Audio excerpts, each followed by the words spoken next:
Les oléicoles, pour être incollables sur l'huile d'olive. Oléicole numéro 1. Comment faire entrer 5 kg d'olive dans une bouteille? Reprenons depuis le début. Comme le jus d'orange pressé, l'huile d'olive est un pur jus de... Mais non, pas d'orange, d'olive.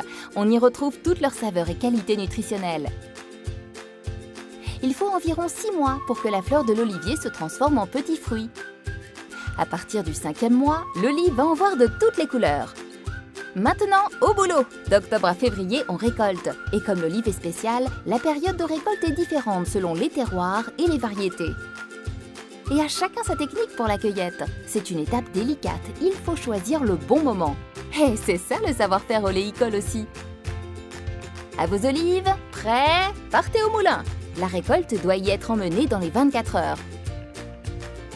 Séance d'effeuillage, en tout bien tout honneur bien sûr, et lavage pour une qualité irréprochable.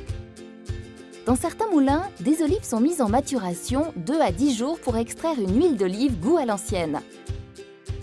Sinon, c'est séance broyage tout de suite.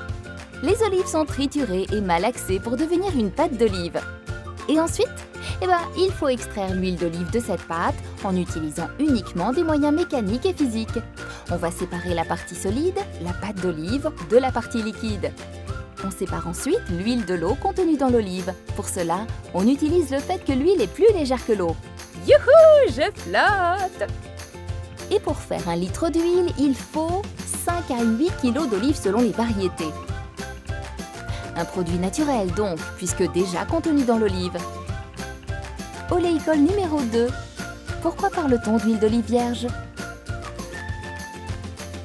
Le terme vierge signifie que l'huile a été extraite uniquement par des procédés mécaniques et ainsi a conservé toutes les qualités gustatives et nutritives de sa matière première, ici l'olive. C'est un pur jus de fruits.